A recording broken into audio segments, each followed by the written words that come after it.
Finance Committee will come to order. Any citizens wishing to address the board this morning? Mr. Powell, are you a citizen? He wants his 3 minutes. There being, we'll give you 4. All right. There being none, we'll move on to item number 3, approval of the minutes. I'll entertain a motion for approval. Move approval. Motion by Reverend Emerson, second by Dr. Casey. All in favor, please say aye. Aye. Opposed, motion passes. Item 4, CFO report. Ms. Clark.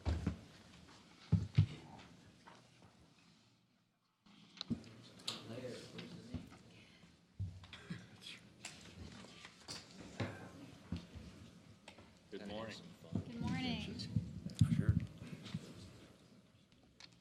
I don't really have anything for the CFO report this morning, so if you don't mind, I'll go ahead and go into the updated September 16 financials. Before we have our BKD report from Chris Clark, I did want to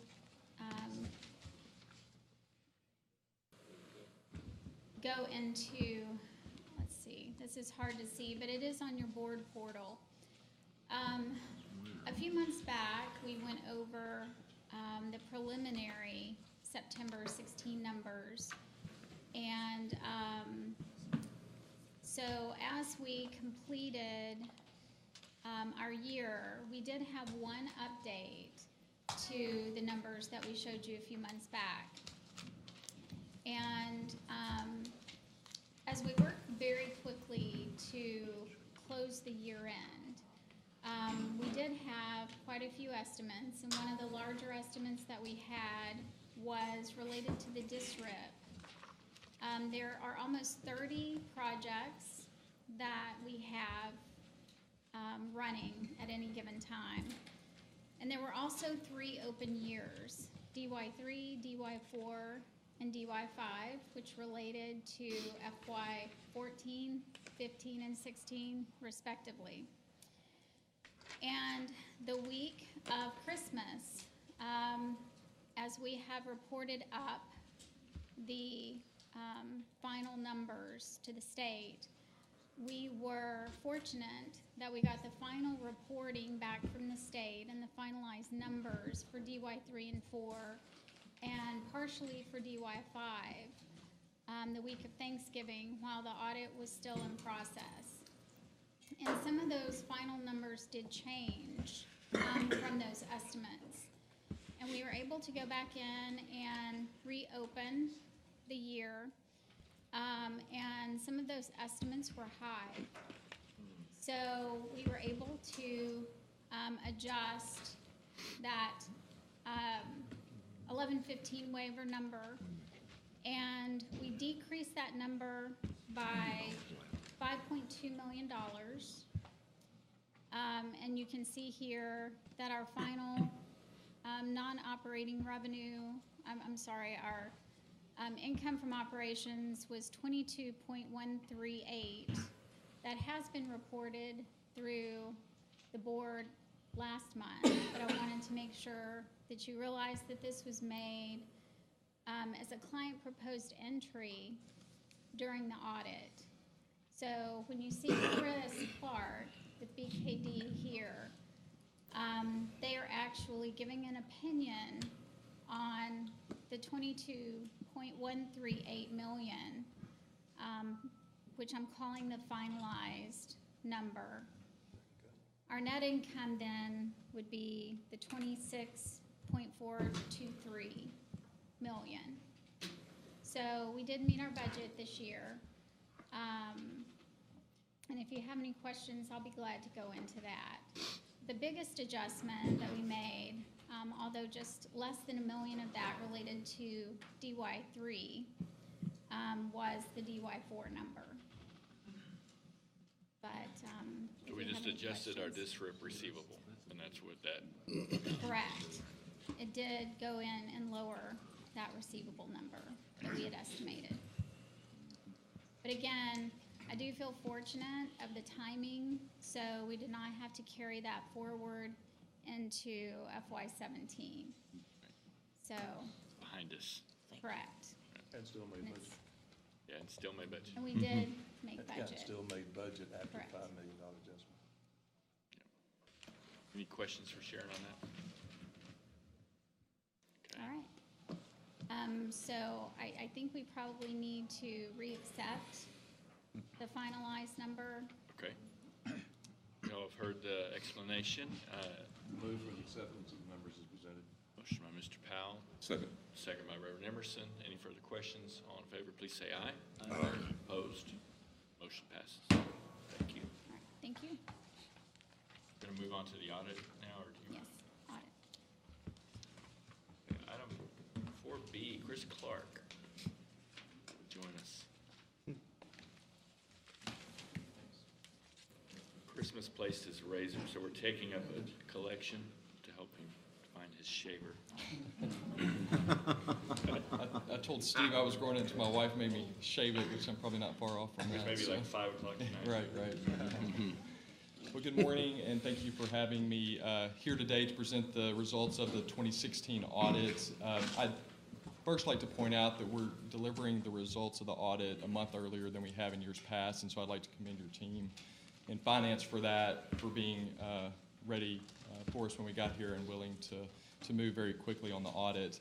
I've got a presentation for you here today. In your materials, you should have a draft of the financial statement audit report, the single audit report, which is the report on your compliance with federal and state grants, and a letter from BKD to JPS that outlines all of the items that audit standards require that we communicate to the governing body.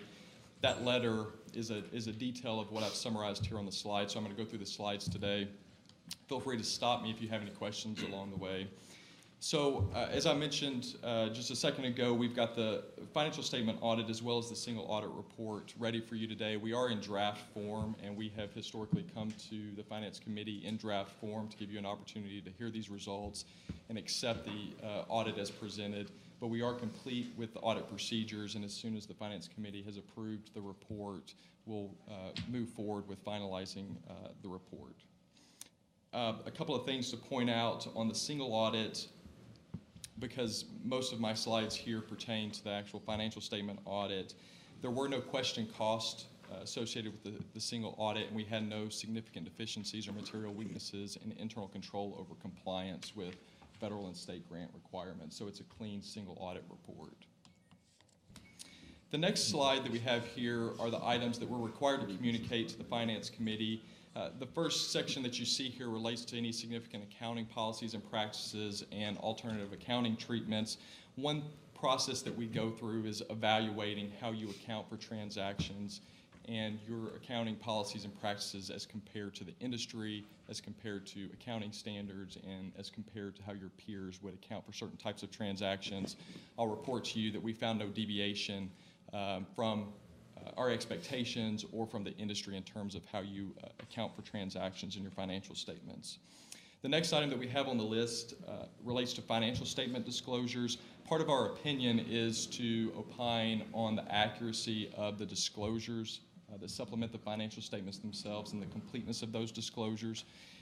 A couple of things that I would point out related to disclosures. The most significant disclosures that we believe you have in your financial statements relate to supplemental Medicaid funding programs like DISH and UC and DSRIP, the impact of those programs to your financial statements. The next item relates to your pension plan, the details of that plan and the associated liability, and then property tax revenue and the support that that provides to your organization on an ongoing basis. One new disclosure this year, which is note 15 in the draft report, is related to a new accounting standard, and it did not change anything in your financial statements, but did provide additional information related to the types of investments that you hold and how those investments are valued.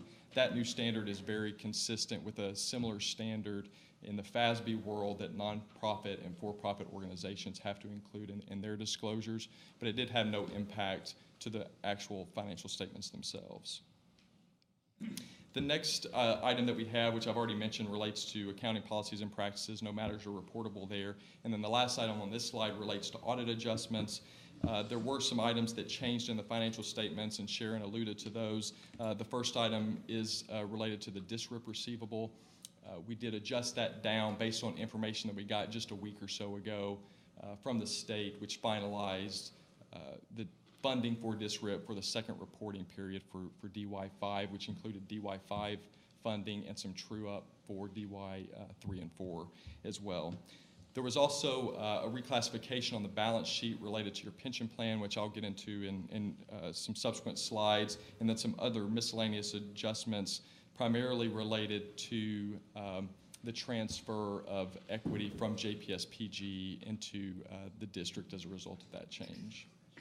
There were some other items that we refer to as past adjustments, and these are other miscellaneous differences that we identified during the audit process. There's a schedule of those in your packet, and I've listed the details of those on this slide. I would point out here, and if you looked at this particular document in your packet, the impact of those variances were immaterial to the financial statements in our judgment. They had less than a 0.5% impact on your net position as of 9/30/16, and had they been recorded, would have increased your net income by about $670,000. So based on the overall immateriality to your financial statements as a whole, we deem those to be immaterial for adjustment in the actual financial statements. The next slide includes areas of audit emphasis. The first item that we have on the list is management override of controls. One of the things that we do in our risk assessment process is to identify key controls in the various accounting cycles in the organization. We'll select a specific transaction, walk that transaction through the accounting cycles to look for situations where a control may have been overridden by management or someone involved in that accounting process. We had no findings in that area. The next item relates to revenue recognition. Also have no matters to report here. The way that you recognize your revenue is consistent with our expectations and supported by the information in your patient accounting system. The next item on our list are key estimates in the financial statements. These key estimates are really where we tend to spend most of our time during the audit because they are the items that are subject to the most misstatement in the financial statements.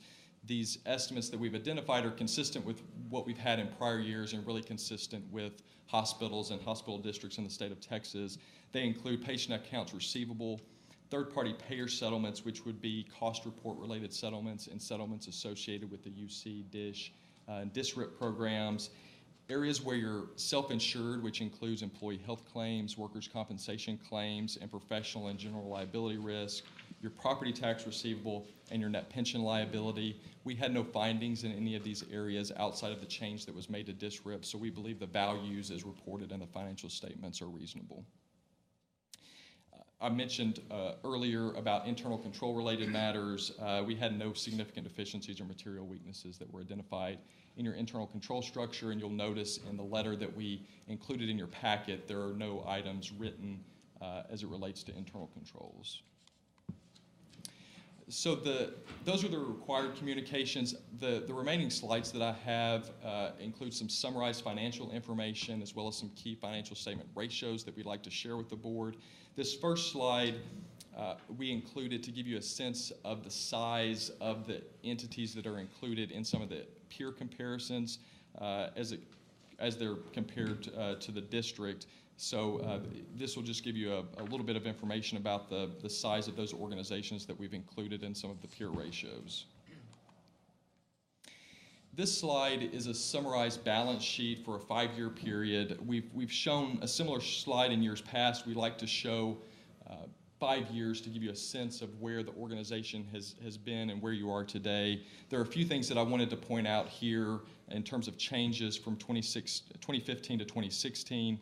You can see that the Medicaid receivable dropped from $137 to approximately $37.5 million. That relates specifically to the timing of Medicaid, UC, and DISH payments. The state this year caught up in terms of the timing of those payments. So at year end, you had no DISH or UC receivable, but you did have a DSRIP receivable, and that's the $37 million that you see there on the slide. Your cash, overall cash and investments increased year over year, and we'll see a days cash on hand slide that I think will show that a little bit better. At the very bottom of the assets section, you can see an increase of deferred outflows of resources from 17 million to 27 million.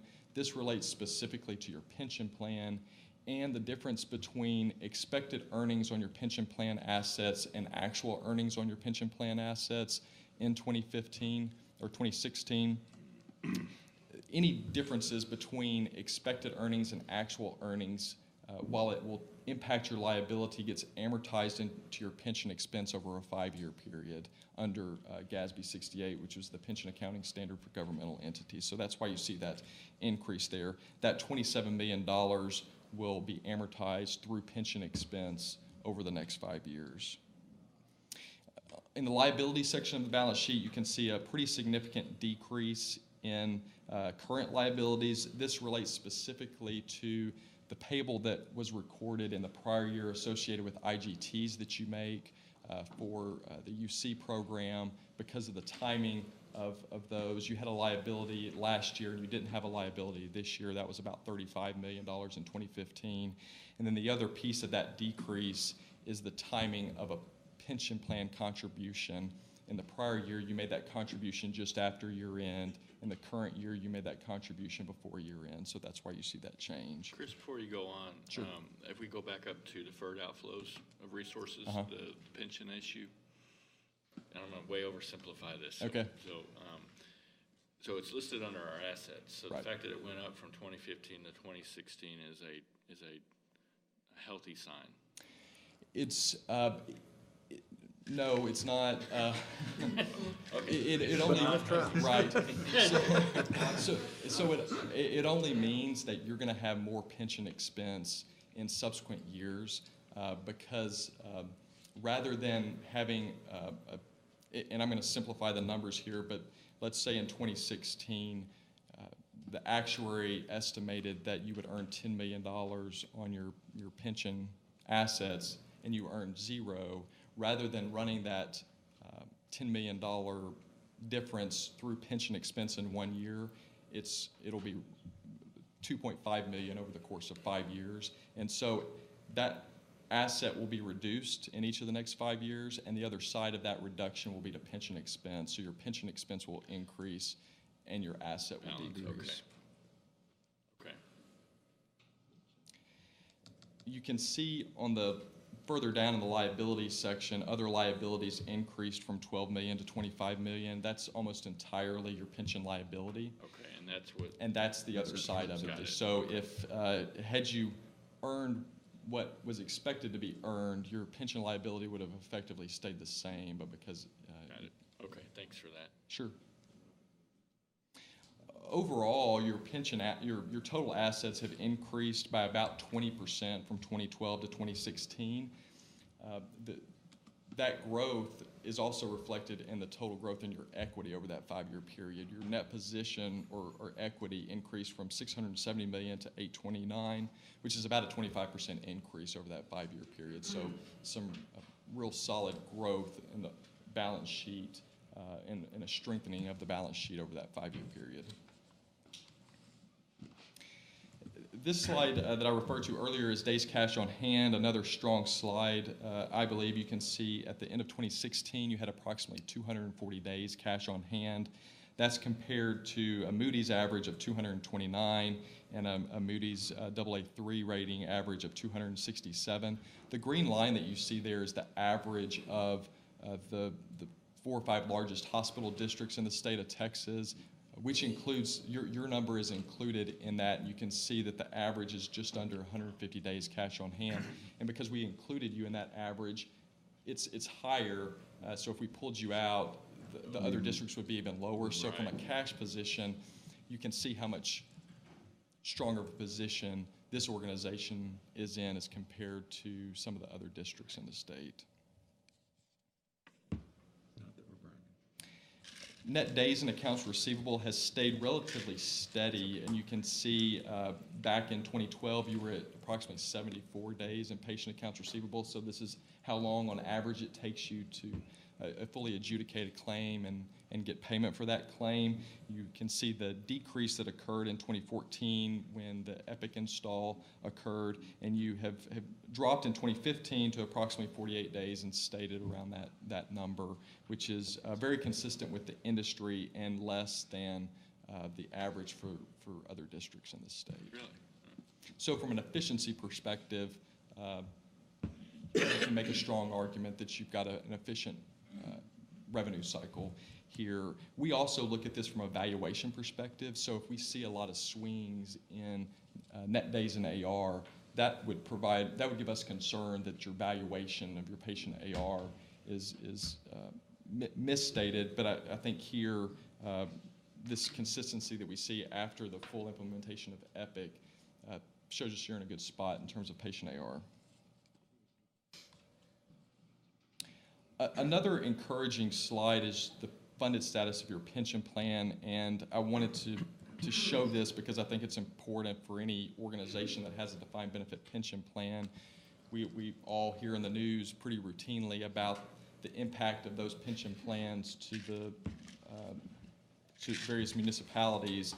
You can see here that you're just under 90% funded. That dropped from prior year because of that difference in earnings on pension plan assets that we've discussed. The green line represents the funded status of the other districts in the state, and the blue bar represents the average funded status for hospitals that are rated by S&P. So you can see that you have consistently been above that average and continue to be. One thing that I would point out as it relates to the funded status of the pension plan, and this is disclosed in your footnotes, a key factor in that estimate is the discount rate that's used in calculating that liability. If that discount rate was decreased by 1%, your pension liability would grow from approximately $22 million to $50 million. If it's increased by 1% to 8.25%, it would effectively reduce that pension liability to zero. So I say that to demonstrate that this is an estimate.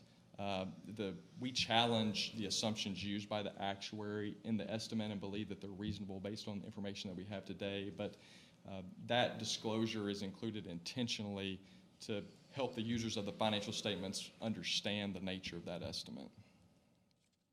Chris, before you move from there, as you mentioned, when you look through the news and the different municipalities and the problems that they're in, they slipped to that position because they kept saying it's going to get better, it's going to get better, and someone ignored it. And I guess my question is, what's our stopgap measure that we don't get caught in that same? I would say that it's because you have consistently contributed to the plan based on recommendations by your actuary. And so in a lot of situations, these municipalities that have gotten in trouble when they have budget issues, they'll reduce the amount that they're contributing to the plan or not contribute at all. And just simply based on the time value of money, you do that for a few years, and it can really put you in a bad position from a pension standpoint. Based on unrealistic projections and investments. Right. Another aspect is benefits associated with the pension plan. You know, some plans have richer benefits than others, and I think that's also played a factor in some situations. But the primary factor is the consistency with which various municipalities have contributed to the plan.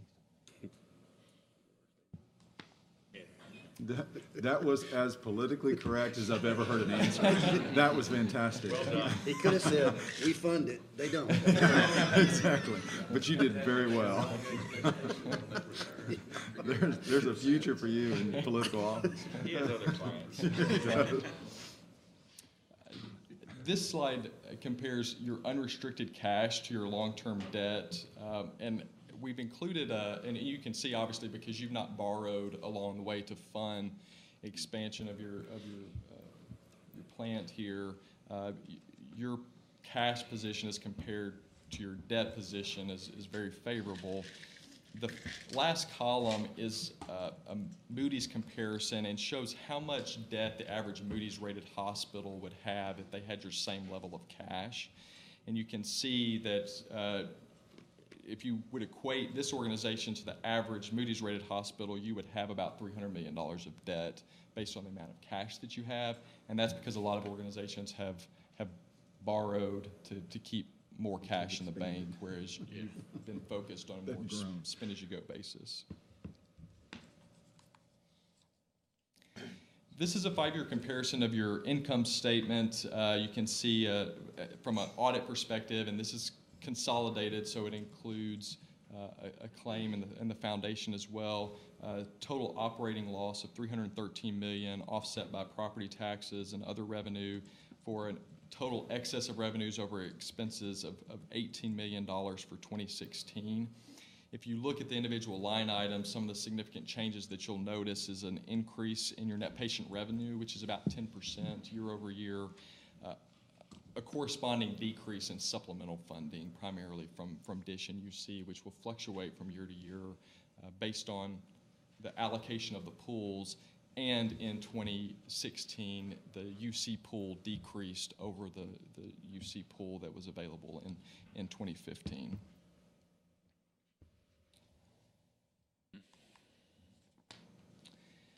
Another slide that I'd like to show you is a comparison of patient cash collections to net revenue. This is an analysis that we do when we're conducting the audit to make sure that there is consistency between the amount of cash that's coming into the organization and the amount of revenue that you're recording in your financial statements. And we generally don't look at this we don't look at 1 year in a vacuum because there's going to be years where cash exceeds revenue and vice versa. So we look at it over a 3 to 5 year period.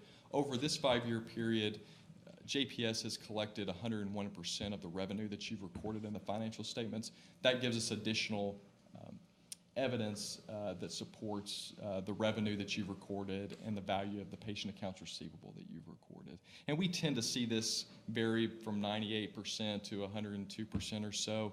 If it were at 105% or 110%, we would say that you're being too conservative in the value of your patient AR. If it were at 90% or 95%, you'd have the opposite issue. This chart is a comparison of uncompensated care to gross revenue, so this includes any bad debt that you've realized in the current year as well as any charity care.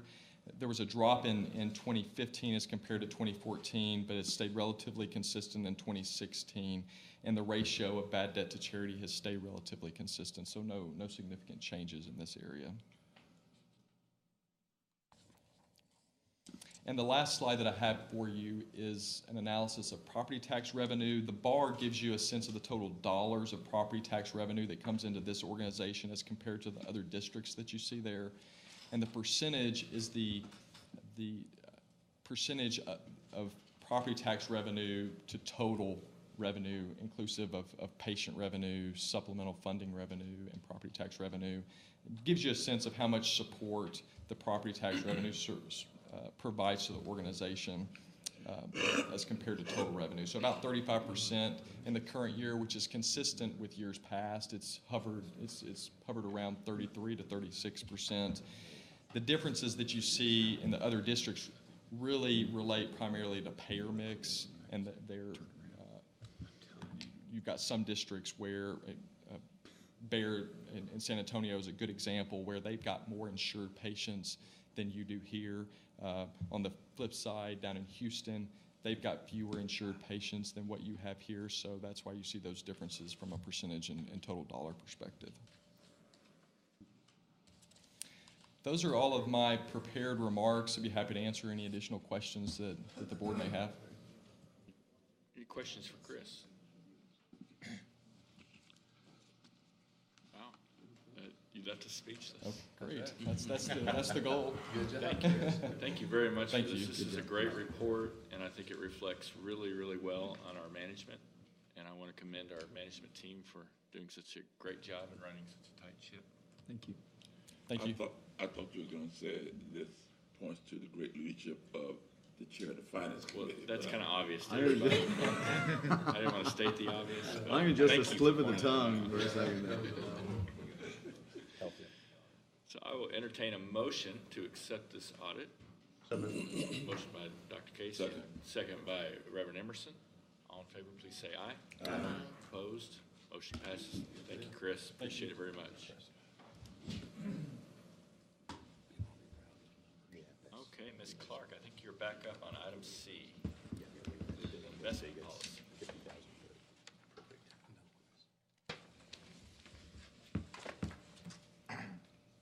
So, in your portal, you have, a redline version. Every year, we should be reviewing our investment policy. And the basis for this policy is the Public Funds Investment Act, which kind of governs us and what types of investments that we have and the processes in which we should do our investing. So the hospital district, the last time we actually had this formally approved was in May of 14. So I'm only proposing 4 changes. The first change is going to be on page 14 of 90, and it has to do with the delegation of authority. There are actually 3 people here who manage our investments, and that's myself, the VP of Finance, who's Gina Adler, and our controller, Ben Scott. And the first paragraph, we just need to clean it up so that those 3 are named as investment officers. And then we have deleted a sentence kind of midway down that gives the controller kind of intermittent authority if either Gina or I would be out. And that was done when our 2 positions were not filled full-time. So You just moved it to a different part in the paragraph. I did. So, right. So the 3 of us are actually doing that full-time now.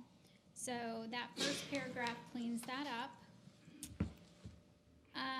On page 19, working with Hilltop Securities, who is our advisor, and they will be presenting here shortly our year-end results. Under brokers and dealers, we are deleting the sentence must have membership in the Securities Investors Protection Corporation. That's just not really a required item, so we're recommending deletion there. On page 22, under funds and strategies, the weighted average is too long here, so we would be revising any individual security from 10 years to 5, and the weighted average of the portfolio from 5 years to 2, which would be much more manageable and appropriate for our hospital. Sharon, is that a GASB recommendation, or what's the The basis? recommendation is coming from Hilltop, who is our advisor. And if you look at our current portfolio, we're about Sure. 160 days Yeah. currently. So the weighted average of 2 years is more than appropriate. Who's Hilltop? Hilltop is our current manager of the close to 600 million that we have invested. And they'll be presenting right after we get through with the policy review. And for clarification for y'all, since Hilltop is a new name, that Yeah, was very the new. company that came in. Help me if I'm wrong, Doug, because I don't want to misrepresent you guys, but Hilltop came in and had a relationship, bought out or bought or partnered with First Southwest. First Southwest, So correct. it's a name change for them. It's not a company change for us. But we wanted to be accurate for them and listed as Hilltop rather than First Southwest. Is that fair, Doug? Yes, sir. Hilltop is the holding company, and then it's First Southwest division of Hilltop Securities, and we call ourselves Hilltop Securities, so it's Super. So they'll answer to anything close to First Southwest or Hilltops. Not bad for America, right? Whatever it is you- Yeah, it's good for America. The good thing is we know those people know where they are. Yeah, exactly. They still live in Tarrant County. Yeah, we know where he is. And my favorite change to the policy is on page 23, under the future funds, because of our discussions during the budget process. The change here comes to the title change mainly to the JPS Future Fund. And that relates to the building monies that we have repurposed that are in our long-term investments for those purposes. So, and those are the four changes that we have. And of course, that would also change the effective date, the revision date to today, and bring us current. The rest of the pages behind this tab is simply the cleaned up version of this policy.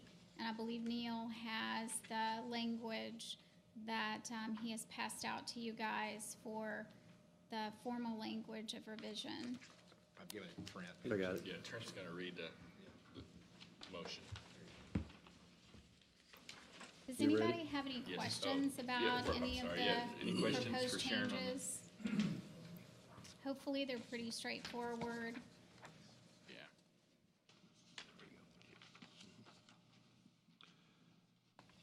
Okay, then I would make a motion that the Finance Committee has reviewed the district's investment policy, LD 4900, the proposed changes to the policy that were presented to the committee today, and the investment strategies set forth therein. The committee hereby approves the policy as modified and investment strategies described therein. Heard the motion by Mr. Petty, a second by Mr. Powell. Any further questions? All in favor, please say aye. Pretty hard to read. Opposed? Motion passes. Thank you, Ms. Clark. Okay. So up next will be Scott McIntyre. He is with First Southwest Asset Management, a division of That's Hilltop. Hilltop Holding Company. Very good. Hilltop thing. Come on up, And Scott. I will Yeah, turn it over to it him. is. It is. And he will be giving you a little overview about what exactly he is holding and what our investments are about. So, All right.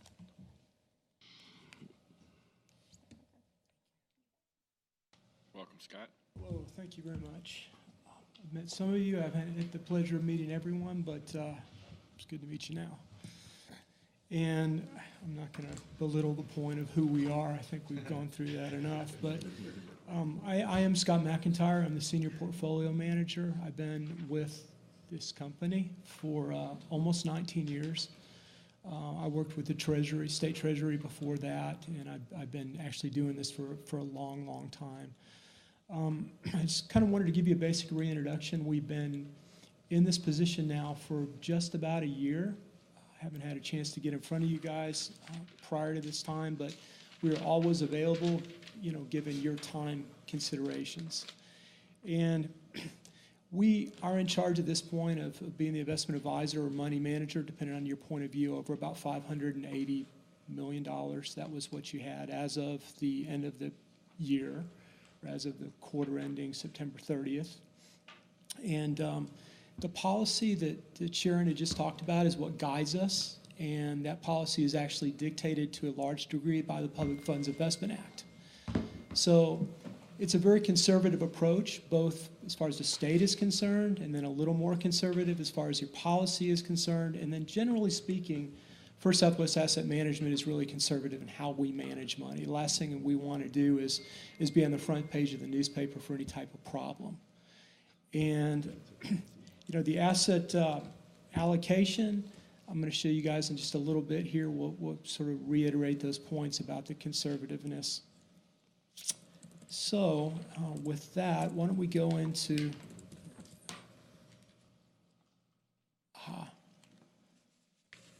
Boy, I'm glad I have this in front of me because I don't think anybody's going to be able to actually read that. And you guys can read, I assume, pretty well what you have in your hands. Yeah. Scott, let me interrupt you for a second. What you didn't see in BKD's report on either assets or liabilities is a new light for the projector that's back there. That's why y'all are seeing that. And what you will see, though, is this whole wall comes out. You saw the construction coming in. That's going to be our new room for all of our live streaming, and that's going to be basically the production room. And this, See our friends over there anymore? well, they'll be in that room, but we can put a curtain in front of them. No, they will see them. But that archaic Smithsonian system that we have will be donated to the Smithsonian, actually, and we will have a new system that won't run. So I apologize that you're subjected to a bad bulb, but we'll go from there. That's quite That's the reason right. we changed the policy to shorten the terms and investments. Yeah, well, in case our numbers look bad, we wanted the bad bulb, so. You know, years ago, I used to actually print 2 slides on one page, and that was before I needed readers. And everybody used to complain about that, and I turned 50, and I couldn't see my own reports anymore. So now everything's going to be relatively big. There you go. But what I wanted to really point out as much as anything else is that, first off, we don't actually hold any of your assets. Your depository, your own safekeeping holds those assets. We don't move any money, so all the money is moved by your staff for control purposes. So this is a lot different than, you know, the money manager that you had hired. And the majority of what we manage is your operating funds. There are actually 6 funds under consideration now. Your operating, your emergency operating, renovation and indenture agreements, depreciation and malpractice self-insurance. And actually, as Sharon had mentioned, your renovation and depreciation are going to be combined. And on future reports, you'll see that as JPS Future Fund will be the single category. And she had also mentioned when we were talking about the policy, which we had assisted with, that your weighted average maturity is about 160 days. And, you know, your risk, according to these reports, can be determined by looking at a couple of different things. And the primary thing you want to look at when you determine how much risk is in your portfolio is actually how long you are. So, you know, depending on the manager's point of view, you might have been extended out as far as, you know, 2 or 3 years for a weighted average maturity. The problem is when the market moves, as it just did, then you have some pretty significant unrealized losses. It's almost unavoidable when interest rates move up, but actually in this case, because you're so short, you know, your market risk was very, very limited, and your exposure was very limited. Your head was down whenever the crane swept across, so to speak.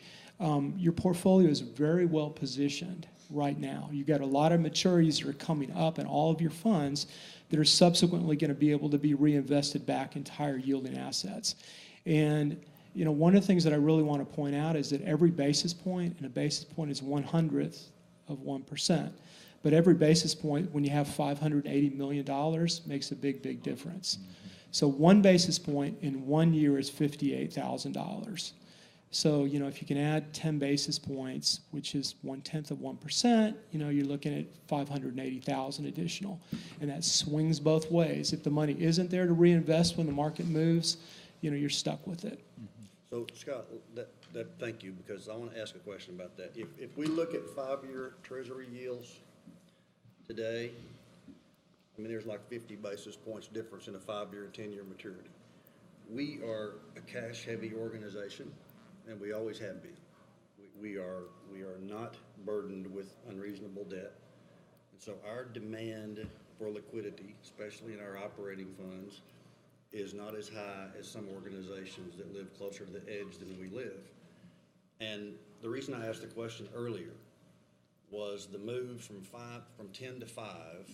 I understand, but it would seem to me that it would not make us less than conservative to still be able to go long on some of these investments where liquidity is not going to be a major concern for us, especially in some of our, you know, the 5 major funds. You know, only 2 of those really relate to liquidity related to operating reserve and emergency, right? So there's a liquidity need right there. We've got a gigantic amount of cash. And I question whether or not we don't over-limit ourselves when we drop that yield curve that much in a rising rate environment? And I'd just like to hear y'all's perspective on it. Okay, well, that's a really good question, and I'll take it back to where 5 years were versus very, very recently versus where they are now. So there is then that didn't make sense, and now that makes a little more sense. But, a 5 year, if you go back to May, was trading, let's call it roughly 110, 112, 115. We're almost double that now.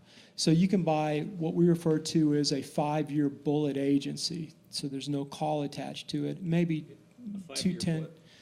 5 year agency bullet, like a Fannie Mae, a Freddie Mac, a Farm Credit, or a home loan bank.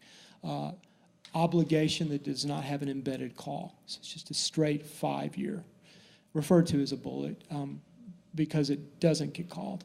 But, in the event that you had bought it at 1%, you flash forward now, 6, 8 months later, and, in essence, you're giving up, let's say, 80 basis points, multiply that by 4, you've got about a 3.5 point unrealized loss, which, it's been my experience that people don't feel like it's a big deal when losses are unrealized until they actually see them. So, if you guys have a 3% unrealized loss on your portfolio, you're looking at $15, $16 million and a loss position. It has a tendency to get the folks in the public sector riled up, unhappy, regardless of what they thought. So we've been conservative because we've anticipated that rates would eventually be higher. With everybody else, the timing has been off. I think right now it probably makes some sense to think about extending, because the difference between what you can earn in a 1 year and in a 5 year is now, it's over 100 basis points. So I think we do start to think about it. I will say that in the public sector, as a practice, the 10-year, as a practice, I'm not saying it's prudent or non-prudent, people don't go out 10 years. They go out maximum 5 years typically. Weighted average maturity, because you hold so much cash, 2-year weighted average maturity is actually really generous. Right now, you guys are at 161 days. If you went out to the policy max, you'd be talking 760 days. I do anticipate moving out now, because I think you can capture some nice yield because you are cash rich. And what we're going to have is a situation where, as the market rates rise, you guys are well positioned. One after the other, your securities are maturing. A lot of those are Comerica CDs, which Comerica really doesn't want the money anymore, so they're very unaggressive in terms of what they're offering you to reinvest. So it's going to make sense not only for us to go out longer, but also for us to shift our allocation to different security types. So I would expect that, as you go forward, 6 months, 9 months, you're going to see a different look to this portfolio, less CDs, longer maturities, a little bit of exposure to optionality, because right now you can pick up an additional 20 basis points in some cases by adding the ability for an agency to call something away from you. So your point is well taken. I think the conservativeness was just in preparation for the idea that we didn't want to come in front of this committee and say, lo and behold, you've never seen this before, but here's a $10 million unrealized loss. Don't worry, the press may, but you guys shouldn't. So I think there's going to be a shift away because the market's more conducive now. But we're absolutely aware of what every single basis point contributes to the bottom line. Well, I'm not against the change from 10 to 5, but I'm pleased to hear what we're hearing. That philosophy. Because we don't need to be condensed that short. Well, especially with the position that we're in, with the cash that we have and the debt ratio that we have, it makes a whole lot of sense. Yeah, it's our liquidity is great. Right. We are not like a city who's got to have, automatic liquidity almost every day, especially if you're out there with a gigantic debt ratio. Mm-hmm. We don't have that. Right. So I'm happy to hear that we're going to be thinking a little bit more about longer options, because it's probably likely that we'll continue to see a significant difference in that yield curve between the 2-year and 5-year. No question. And as long as we have that in front of us, we need to try to capitalize on it. Yeah, Trent, if I may, because you chaired finance before I did, and I followed you in finance. And for a long time, these dollars just sat in CDs, earning nothing. And when We laughed at the reports. we really did. But that philosophy, instead of going out on a risk basis, to have the investment advisor sit here and use words like well-positioned, and, you know, use words like there's no unrealized loss. Here we are anticipating possibly a bond, who knows what may be coming finance-wise. I wouldn't want to be carrying $150 million worth of unrecognized loss on the balance sheet. So I think we are well-positioned. I think we ought to maximize. I mean, we all read in the paper today, who knows what the Feds are going to do. I'm a banker. I see the rates go up. They're anticipating 2 more increases. We're finally, I think, trending at that point we've been looking for the last 2 or 3 years. Can we get out of these low-yielding CDs and find some more investments, and now we can benefit from that. So, but I like words like our exposure is limited and well-balanced and that well-positioned. So I commend the current finance chair on that also. So anyway. We give you all the credit. I would take full credit. It's for it. time now to see. It's not beyond me to take full credit. That's right. Sorry. Timing is it. That's right. Timing is everything. In investments also. And I do want to brace you guys a little bit, keeping in mind how short you are. Whenever you see the December 31st report, even as short you are, you're going to go from what is a slight unrealized gain to, you know, a marginal unrealized loss. And keep in mind when you see it, what it could have been. Because again, you are well positioned. You're yielding about an 86 basis points. You know, my guess is looking at what's coming off and what's likely to go back on, you know, 6 months from now, it's going to be higher. I'm not exactly sure where it's going to be, but it certainly is going to be higher, and that'll translate into more earnings. You know, your earnings for the quarter were about $1.245 million. Doesn't sound like a whole lot for those of us who remember what it was 10 years ago. But I think to some degree, we're going to, you know, we could find that doubling. I think there is an absolute ceiling on where interest rates can go. Well, for those of us that forgot what it was 10 years ago, those of us remember what it was 3 years ago. So Right. we're happy. Right. The pools were earning at one point very close to zero. We Zero. sat here, Right. we sat here and looked at the investment reports. Oh, yeah. And basically, it was zero. Wondered when can we make some money with this money? Yep. And you guys will still have a pool component. You'll still have a component of FDIC insured savings, so that will be liquidity as we move out along the curve. Some of the other things that I want to mention, if we go to the executive summary, I had already mentioned, and this is a little bit different, but the ending value is as of September 30th on the right there. And again, the portfolio yield was 86. I just want to touch on the allocations. You were 23% CDs. Again, majority of those were Comerica, some were Southside. We found that the banks are not wanting that money, so that is going to diminish in percentage terms. Commercial paper, which is referred to here as CP, was the largest percentage of the portfolio. This is something we've put more money in commercial paper recently because it's shorter. They're 9 months and in. A lot of what you own now is 3 to 6 months. These are names like Toyota Motor Credit. Kaiser Foundation Hospitals is a name that you guys have been buying or we've been buying on your behalf. All of these are as highly rated as you can get as per the PFIA and your policy. And again, what we look for is domestic, familiar, highly rated names. Sometimes they're hard to find, but I would expect that your commercial paper percentage will probably diminish as we extend out and buy some of that longer paper with the higher yields. You also have, one of the things that I wanted to mention too is if you look at the bar graph, the maturity distribution, that's really important because in overnights you've got 32%, and in 2 to 90 days you've got 30%. That's all money that can be, you know, invested longer. So again, that sort of folds into the idea that you're well positioned to take advantage of the fact that yields have made a dramatic move yesterday with the Fed. A lot of people felt like that was priced in. It was not priced in. To some degree it was, but the Fed said that they would anticipate now making 3 interest rate hikes next year instead of 2. And the market wasn't ready for that, so the market quickly repriced. And if you're wondering why not only investments but funding costs, as David is well aware of, have gone up a little bit. I don't know if the trend is going to be sharply upward, but I do know that at least as of yesterday, there was a big readjustment. And if you're wondering what FILA stands for down there in the left-hand, allocation by issuer.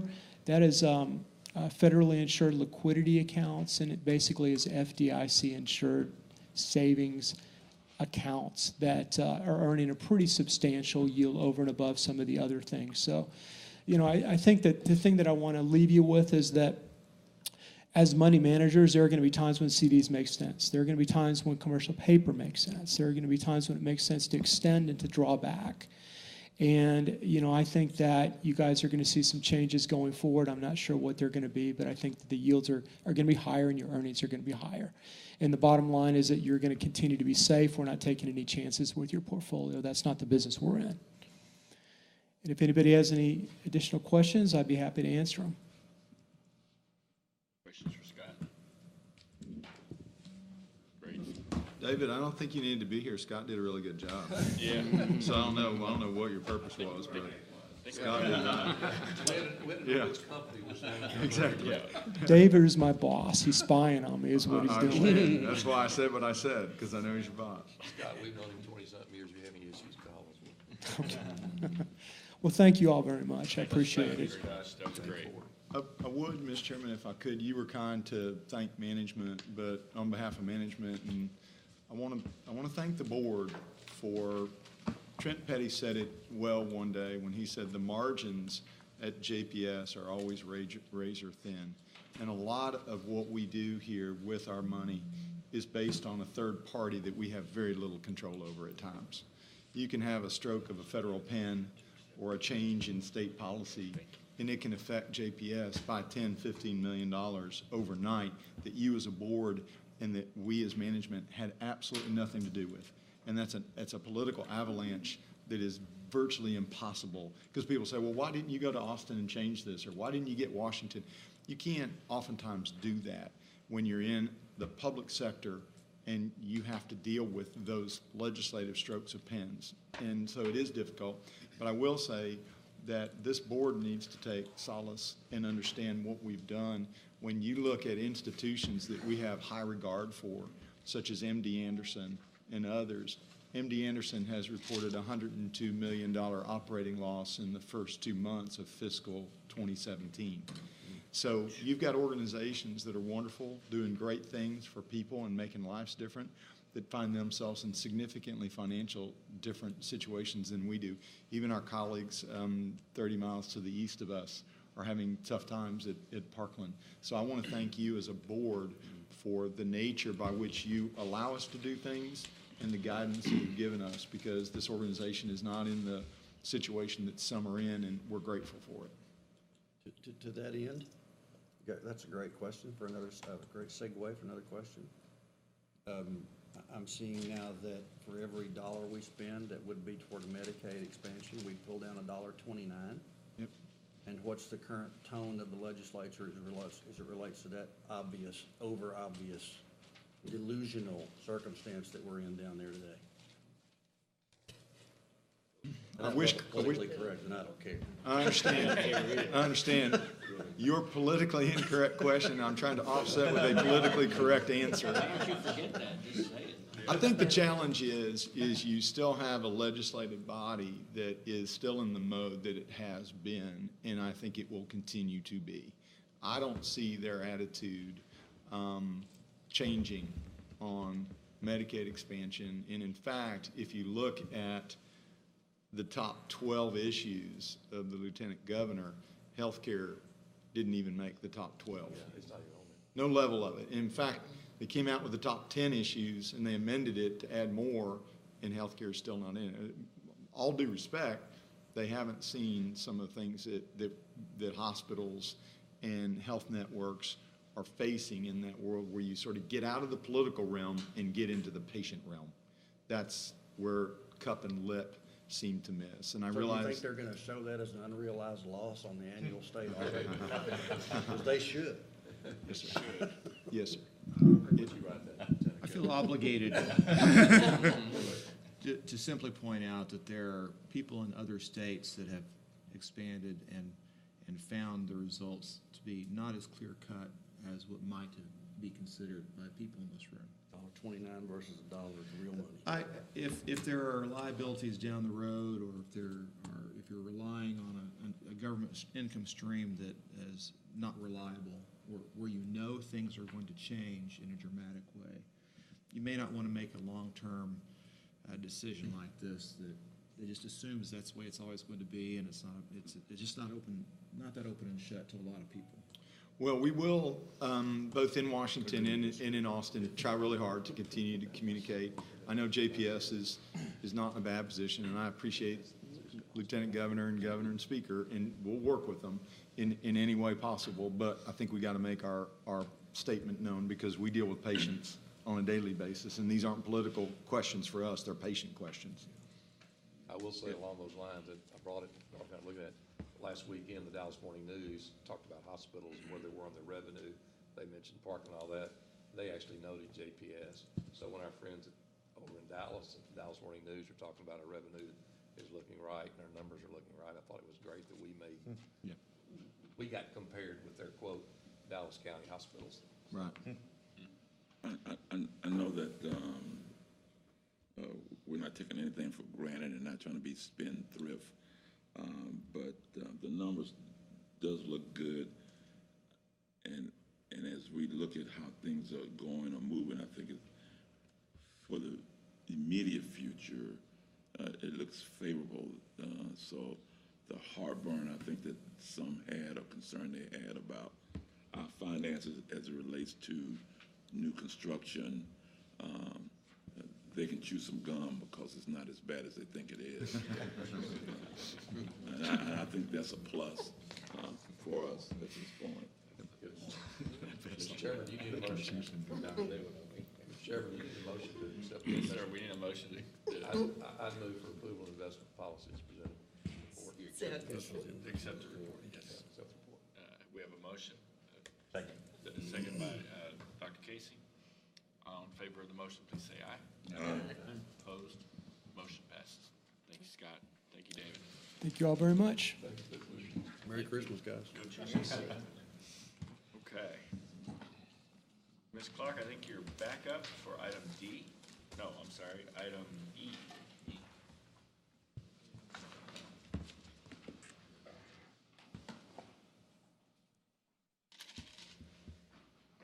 We have a contract for a one-year renewal for the Spivey Law contract, who helps us with some of the IGT calculations, and especially with some of the complex TCICC agreements that we have within the county. Do we typically do 1 year with him? Yes. We That's have what in the we've done in the past, past. yes. He's been with the district for excess of 5 years. Oh, yeah. Excessive. Yes, I He was here didn't before go I was back. here before. 15 years. So, And I will tell the board, those who may be unfamiliar with Mr. Spivey, I think he's probably one of 3 folks in the nation that one could consider experts in the area of either federal reimbursement dollars or understanding the way that the federal government, and to a larger extent the state government, allocates funds both here in Texas and in other states. He's definitely one of the nation's leaders in this area. And he helps us, and he helps a few other public hospitals in Texas and quite a few nationwide. So he is an expert in his field. definitely. Any questions for Sharon on the contract? Entertain a motion. Move approval. Second. Motion by Mr. Bose, second by Reverend Emerson. All in favor, please say aye. Aye. Opposed? Motion passes. Thank you, Thank you. Sharon.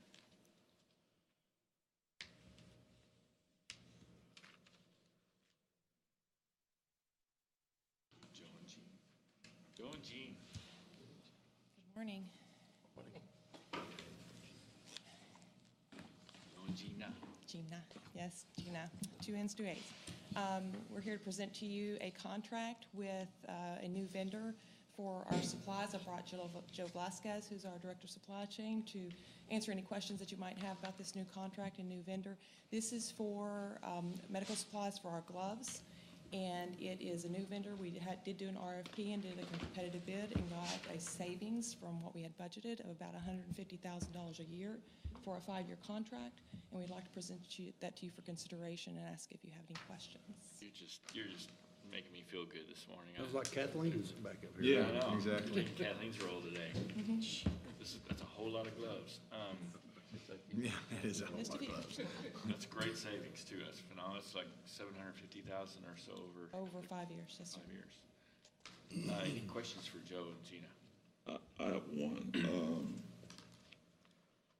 Since you put this out to bid, did you have a score sheet on the bidders? Because this one complies but does not meet the MBE goals. Right. Yeah, we sent out the bid, it had 17 respondents. There were no MWBEs that responded to the bid. No, that's not what I'm asking. Yeah. But the companies were required, all of them were required to respond to the MBE, WE. That's correct. The good faith form? No. You show that this company complied but didn't meet the percentages. This company, I'll tell you a little bit about this company. This company is a international manufacturer, and so they do ship in internationally, and so they have a very small distribution site here in the United States.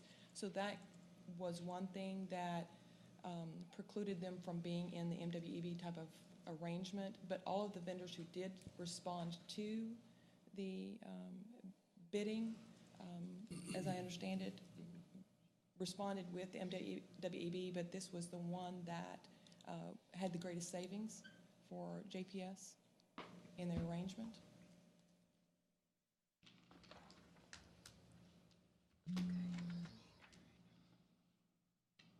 Okay. I'm not comfortable there, but I guess what I'm asking, when you looked at the others, I know you see the savings, but when you looked at the others, did they meet the percentage? No. Was there No. any others that were close to this that met the No, percentage? sir, they did not. And when we looked at it, we looked at 17 vendors and whittled it down to 3 that we felt, or the team, the evaluation team would meet the clinical acceptability of the product. There was one company that had, that was a little less costly, but their clinical acceptability of the product wasn't a well-made product. We would have had to use twice or maybe 3 times as much of that product in order to meet our needs, and so the cost savings was not there, and it wasn't accepted by the clinical evaluation team. Reverend, and I understand your concerns. One of the things that we've done is on any of these, which you have some variance and you look at cost savings and you look at what we're trying to do with the vendors, all of the contracts are going to go through our diversity and inclusion office as well for their review prior to y'all seeing it and prior to them. So we're going to try to get through a variety of eyes looking at that, not just whether it's Joe or whether it's somebody else's, one person's eyes. So that does go through, all these contracts go through our inclusion and diversity office as well. So. Again, I certainly know Ralph's concern. I don't want to forego policy for savings. At the same time, Joe, I hear you saying of the 17 vendors who did respond to the RFQ, there was basically none that would have 100% fit into that category if we had that scorecard in front of us. I mean, I'm certainly acknowledging we're saving $750,000.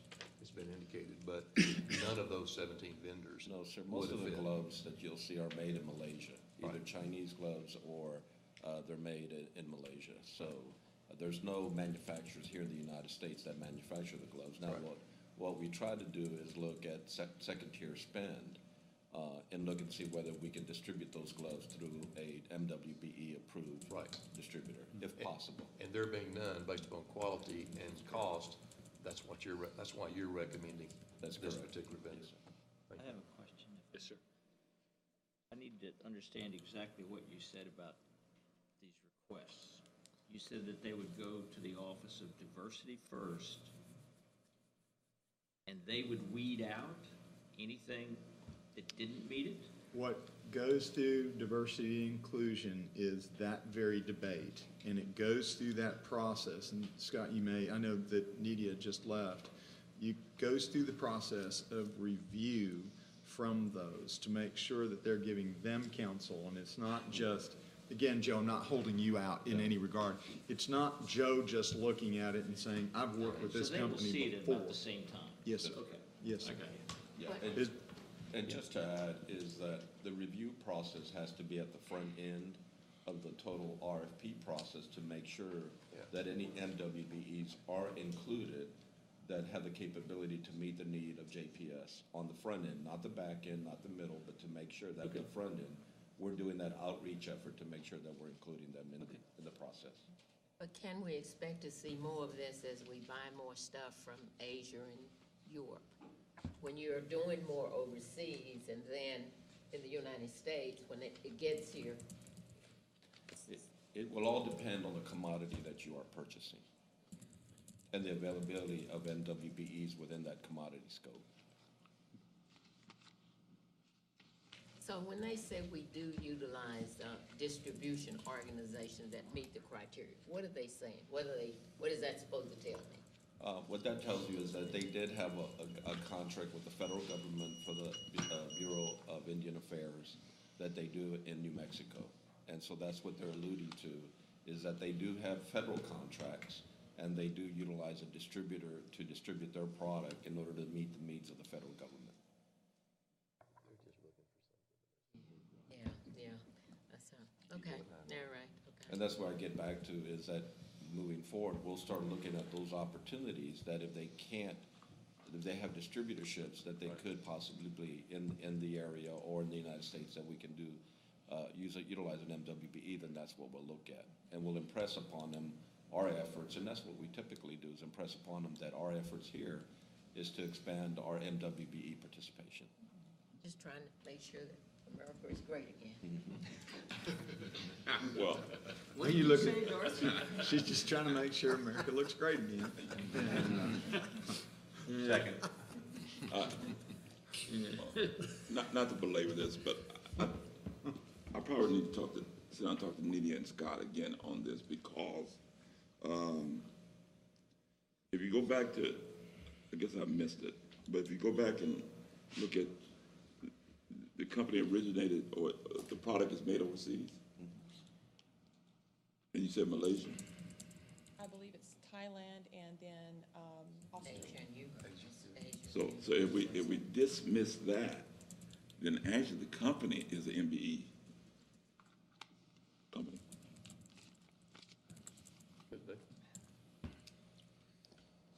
So and I guess I just want us to be careful of how we do the form, because the form says it complies with procurement policy, but they didn't meet the goal. They might have met the goal because they were the company. That company was a minority company. And we appreciate that. We appreciate your leadership over the past couple of years on this issue. I think what that form reflects is the company that we're actually contracting with, which is the distributor, which might be a slight nuance from the example that you're providing.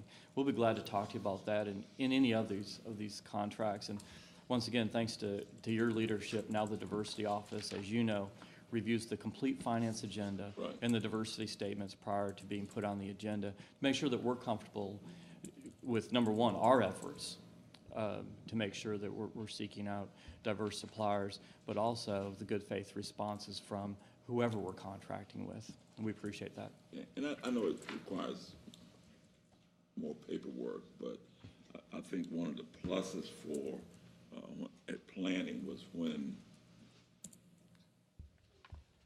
can't stand the staff name, but when she would bring Angie. Mm-hmm. Oh, well, she's not here. Okay. But at least that's when I asked you about the score sheet, because she would give us the score sheet that would help to see how you scored. They lost 5 points because they didn't have, well, they got 5 points because they did have something of that sort. Yeah, but I can talk to you about it later. Okay, I'm good. I just want to bring it up. Quick questions. Okay. Any further questions for Gina or Joe?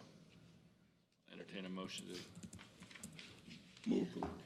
motion by Reverend Emerson, Second. second by Dr. Weber. All in favor, please say aye. Opposed? Motion passes. Thank you, too. All right. Billy Bob Whitman.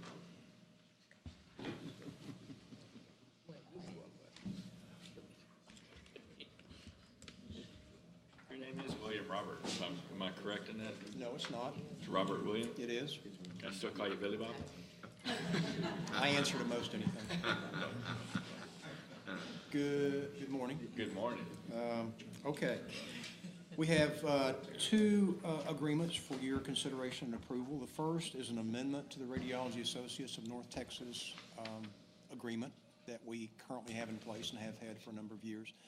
This is actually, this agreement memorializes an understanding between our orthopedic surgeons and our radiologists, and basically us as well, that enables the orthopedic surgeons to read musculoskeletal ultrasounds.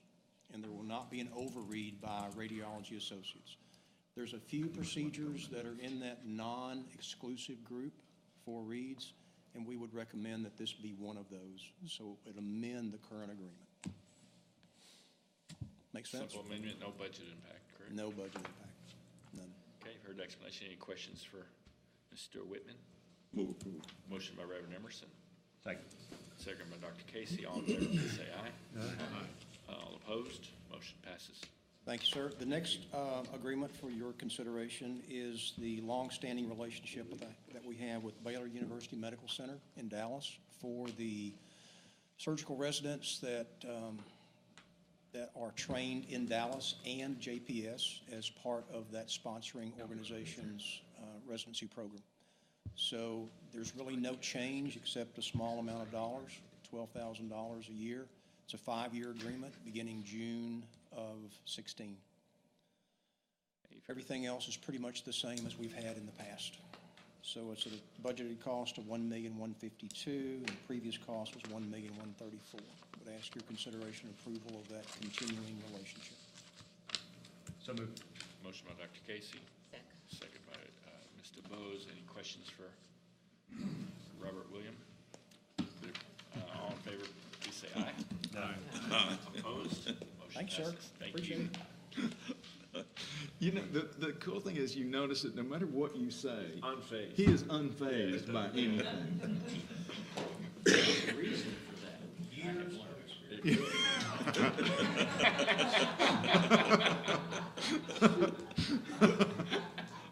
I'm telling you, He waxes and wanes. I have been told by a number of sources that the reason he is so happy right now is that he is leading in the fantasy football. I've heard that as well. yeah, yeah. I hear he rubs it in a little bit, too. Yeah, I've heard that too. You must have a running back from Ohio State on your team.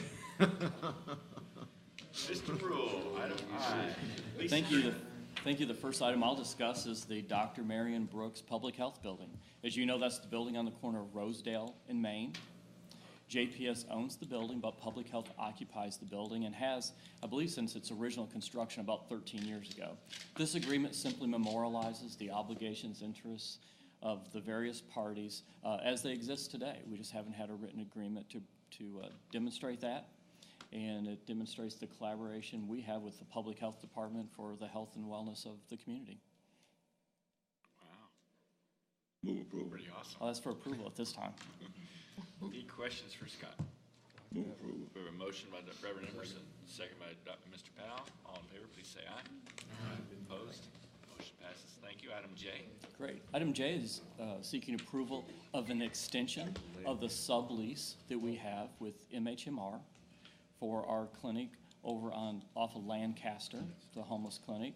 This provides a year extension at existing terms. Heard the explanation. Any questions for Scott? Move approval. Motion by Mr. Bose, second by Reverend Emerson. All in favor, please say aye. Aye. Opposed? Motion passes. Great, thanks. Thank you, Scott. Item K, PI.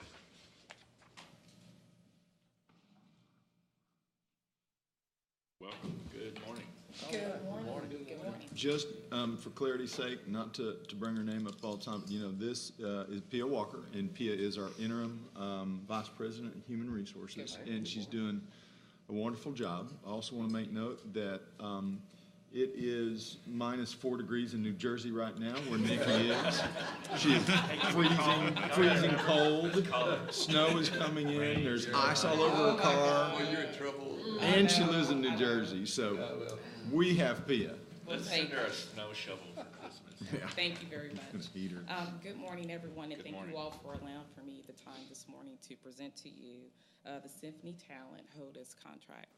This is a new contract for the organization, and purpose for the contract is to improve the employment branding for the organization. When we speak to employment branding for the organization, it's the look of our job postings, it's the look of our website, and also to increase our search capabilities for individuals to be able to identify positions within JPS. Through focus groups that were conducted for employees that were higher in the organization, some of the feedback that we received from Human Resources was that there was difficulty in finding the search engine for them to be able to apply to positions within the organization. As we communicate that for the organization is that we want to be able to attract key talent and for individuals that have a heart of service to work for our organization. So for HODUS, what HODUS will be able to do is to be able to give us an employment branding, be able to increase our search engines, be able to develop marketing materials for our recruitment team to be able to brand JPS appropriately when they're going out to events, when they're working with key customers within the organization. This amount of $285,000, it has also been approved through the budget as well. And we also did go through RFP for this vendor as well. Are there any questions? So Pia, this might be for a user, might go to our website and say careers, and then it seamlessly links to, is this Holete's site? HODUS, yes. HODUS, sorry. HODUS, I was yes. thinking of something else. That's okay. And it might link directly to that site. It's branded JPS, so it looks, from a user's perspective, they're still within the JPS JPS site. website. Yes, it's going to be JPS, but it's to be able to increase visibility to our website. And find jobs that might be Jobs, appropriate to their postings, skills. Exactly, yes, that's the purpose of that. Awesome. The site that is, because I went out there and looked to see how you could use it, it's kind of difficult. So It this is. will make it easier for you to be able to get right to the jobs and apply, and it'll highlight it. So I think it's a good program, so I recommend approval. What exactly does it do? I mean, I've never dealt with it, so I'm assuming you might. Yes, so for example, when an applicant goes out to our website currently, there are several different ways. So you can utilize a search engine such as Google, Yahoo to go out to identify JPS. Well, what occurs right now, currently, if you pull up JPS, there are so many different mechanisms that may come up where there's difficulty for them to get to our actual job application and also to our postings. The purpose for HODUS is to be able to increase that search engine. So when JPS comes in, it populates our career website to where the employee can instantly go in to our website and be able to apply for positions, and then also to limit the time on applying for the jobs. Right now, the current time for anyone to apply for a position can take anywhere from 30 to 45 minutes. In today's industry, that is a long time. So for HODUS, they're going to design that website to when they go to a job, they identify that job, they apply for the position, it should take them less than 15 minutes to apply. Oh, okay. Yes. Great. Yeah, it's neat. I have a question, but I need to get the permission to ask it, and it's not HR committee time. Okay. He's looking to you. Careful. He's not looking over here, so. Okay. Can I ask it? It's not? Okay. Because I've been holding for, can an individual go to a neighborhood clinic and apply? Yes, they can. So there's a computer that's access, okay? They can. They do have that capability to do Okay, that. because I don't know if individuals are aware of that. And I think that the piece is that for the individuals is being able to have an understanding of how they do connect to be able to have that visibility to apply for the positions. Okay. But currently, they can do that. And then also too, for this tool, it will enhance the employee experience for our current employees who want to do transfers as well. So it's gonna be overall, I'd say an experience for both the internal and external candidate as well. I don't know if they're, I'm thinking about the one that I'm in for election. I don't remember if there is a designated, computer or area where you can go and apply. That, I think that was your question. I think You we mean within discussed the that. organization? Okay. Yeah. If an individual comes up to me and I'm looking at, normally I say, well, you might want to try JPS, okay? And you can go online. I don't have a computer, okay? Then I just want to know, can I send them to the Stop 6 clinic and go in there, and maybe there's a designated No, you can send them over, what we ask for individuals to do is to send them to HR. In human resources, we have designated computers sitting there for them to be able to That's apply here. for jobs. On campus at 1350 JPS. Yeah, I remember Nikki talking about that. Yeah. Yes. But that's coming on campus here. Yeah, that's on, that's on the main campus in J Right, Park, right, exactly. right. But not also too, decentralized yet. for current internal employees at their computers, they can apply for internal positions as well. Yeah, right. But we have the HR center designated for external candidates to be able to apply for jobs. But the question here is, when I show up to Stop 6, and I want to apply for a job, I might have transportation issues or others, can I just apply at Stop 6? No, they just cannot apply at Stop 6. I hear exactly what you're saying. They have to go to a designated area that has that capability for them to be able to apply. So that's what we do have to look at, being able to provide a better service for individuals that do not have, that who have limited transportation But they to can apply access for the jobs. internet at the public library. Right, exactly. Well, and the other great thing about HOTUS is, and I think you raised a good point about the potential for having a computer kiosk that says, if you want to apply, go here and make it accessible. The great luxury is, to your point, wherever they are, HOTUS will capture that applicant and we can then correspond back to them. It's not just applying for the position. We then have, Dorothy DuBose has looked at 4 positions. We can say, Ms. DuBose, those positions have been filled. However, we have the following other 3 that might be applicable to you. If they want, wherever they are, we have them now in our system. So, but you raised a good point about the kiosks. So let me throw out one other thing, and I think it's on the marketing side too. My chart. I want to access my chart. I have no computer. How do I do that? Well, I can answer that. So every one of the clinics actually does. Come on up here so we get you on live stream. Next week. It just saves some time. I didn't mean to go that far, and I just. I think it's a good question. So every one of the clinics, especially Stop 6, Diamond Hill, the bigger clinics, they have a kiosk in the lobby. And we did that for a couple reasons.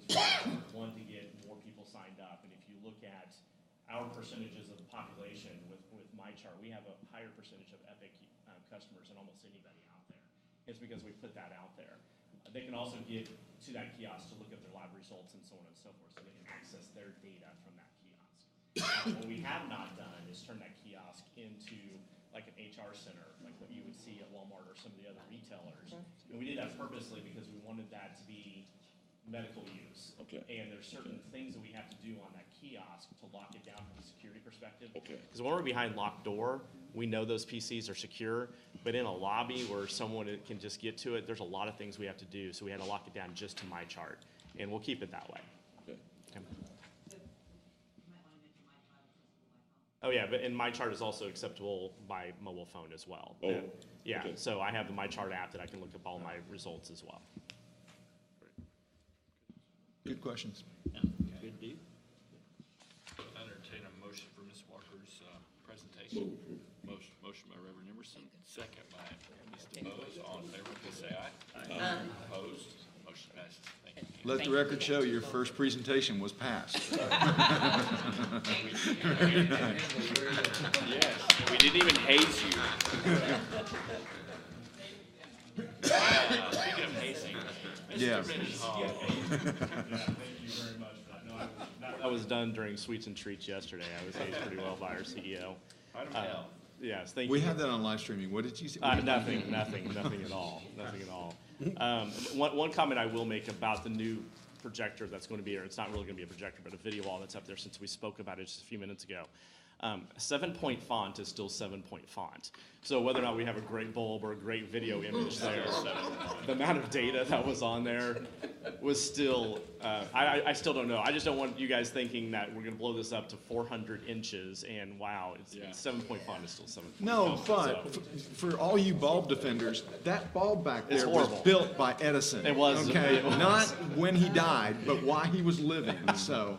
And the new one is going to give you and the chair sunburn from behind. It's going to do that right, so you'll be very good. In front of you, I believe we're talking about letter L here, Yes, sir. is an agreement with Luminant to continue our support contract for our Commvault system. Our Commvault system is our backup system that we back up all of our data to. We have 2 of these units, one in our data center in Richardson and a second unit in our data center here at the JPS facility, and they sync throughout the day, but this is our backup system, and this is the continued support of that for the next 3 years. Any questions for David? We have a motion by Reverend Emerson, Second. second by Mr. Bose. All in favor, please say aye. Opposed, motion passes. Item M. Thank you. This is what I just spoke of on the Richardson Data Center. We lease space from SunGard Availability Systems Services to be able to have a Tier 4 data center in Richardson, about 60 miles away from here. Every keystroke that we save goes to Richardson first and then comes back to our data center. And that's purposely done, it's within a moment. Actually, we run Epic through the Richardson Data Center to here. And that's done because our data center here, again, because of the facility, is right over a spring. And so it's our backup data center. And we have some pumps that pump water 5 inches below our surface every day. And so that was purposely done there. And no, I'm not trying to get a new data center here yet. And the reason why this is only a 1-year contract, I wanted to speak to that as well, is we've had a long-term agreement with SunGard. You saw that the cost came down just a little bit this year. It's less than 0.5%, but it did come down. And we like that flexibility with SunGard because as our data center needs change with them, we don't want to be locked into a long-term agreement. We can do that annually with them. That's a very competitive market, too. It came down a basis point. It came down 1/2 of a basis point, yes. Education about basis points earlier. All right, you heard David's explanation. Any questions? Entertain a motion. Motion by Dr. Casey. Second by Reverend Emerson. All in favor, please say aye. Aye. Opposed, motion passes. Thank you, David. Any report from council? One item, several months ago, Chairman Montgomery instituted a process that you approved of posting to the board's website, contracts under 200,000. If you look at your website, you'll see there were 22 contracts under 200,000 were posted to the website for your information. And I don't have anything in exec. No other questions? No other business? No other business, we are adjourned. Merry Christmas. Really? Merry Christmas. Merry Christmas. Really?